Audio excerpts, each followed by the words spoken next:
ఇవాళ వాళ్ళకో పార్టీ ఉంది, రెడ్లకేమో Congress party, రెడ్డిలకేమో Congress party ఉంది, ఎల్మోళ్ళకేమో బీఆర్ఎస్ పార్టీ ఉంది, బీజేపీ పార్టీ ఏమో బాపనోళ్ళకు ఉంది. మరి మన పద్మశాలలో కూడా ఒకటి ఉండాలిగా. అదే ఈ పార్టీ మనది, కత్తెర గుర్తు. ఈ కత్తెర చూసిరా మీరు? ఎప్పుడైనా కత్తెర పట్టుకురా? కత్తెర పట్టుకురా? ఆ కత్తెర గుర్తు కోటేస్తే ఏమవుతుందంటే అమ్మా, చాలా విషయాలు చెప్పాలి మీకు.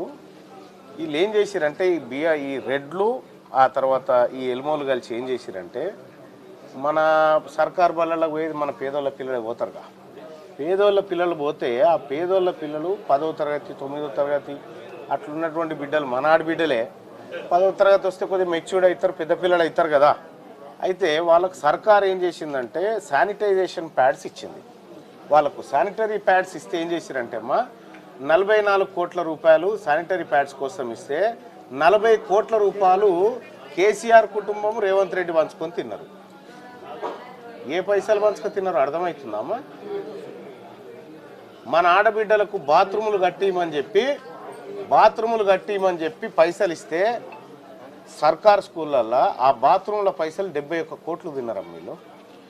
ఆ 71 నేను అడిగిన, మరి 71 కోట్లు మా పిల్లలది తింటా ఉన్నారు కదా, మా పిల్లలది రావాల్సింది తింటా ఉన్నారు కదా, వాళ్ళకి ఇవ్వాలి కదా అని అడిగితే ఏమంటారు? ఎరికేనా వాళ్ళకి 71 కోట్లు అనవసరంగా ఎందుకు ఇవ్వాలి? వాళ్ళ అమ్మనాయన 500కి ఓటిస్తారు కదా, మాకు 500 వాళ్ళ అమ్మనాయన ముఖాన బారేస్తాం, ఇలా పిల్లలకి ఎగబెడతామని చెప్పి చెప్తా ఉన్నారు. ఈ బాధ పోయేతను మన పార్టీ తీసుకొచ్చినాం. ఇలా మన పార్టీ, ఇది మన పార్టీ, మన మార్కండేయ పార్టీ, ఇది మన ఎల్లమ్మ మన పోషమ్మ పార్టీ. ఇన్ని రోజులు బట్టి వాళ్ళకి వేసిరుగా రెడ్లకు. ఒక్కసారన్నా మన ఓట్లు మనం వేసుకోవాలి కదా తల్లి, మన ఓట్లు మనం వేసుకోవాలి. 119 మంది అసెంబ్లీలో ఎమ్మెల్యేలు ఉంటే, 119 మంది ఉంటే ఒకే ఒక్కడు ఎమ్మెల్యే మన పద్మశాలి నుంచి, చింతప్రభాకర్ అని అడుగుంటాడు సంగారెడ్డి కాడ. వీళ్ళు 2-3 ఉండాలి కదా. మరి జనాభాలనేమో ఎక్కువ మంది, ఈ రెడ్డి వాళ్ళు ఏమో పిడికేడు మంది లేరు, వీళ్ళు ఎల్మోలు పిడికేడు మంది లేరు. ఈ పిడికేడు మంది లేని వాళ్ళు ఏమో 60 మంది ఉన్నారు. వాళ్ళ జనాభాతో సమానంగా ఉన్న మనకేమో ఇలా ఒక్క ఎమ్మెల్యే ఉంటాడా? మా శాసన మండలినైతే అసలు పద్మశాలి ఎమ్మెల్సీయే లేడు. అర్థమైందా? నేను మంచిగా కూర్చోబెట్టి ఎందుకు చెప్తున్నా అంటే మీకు అర్థం కావాలని.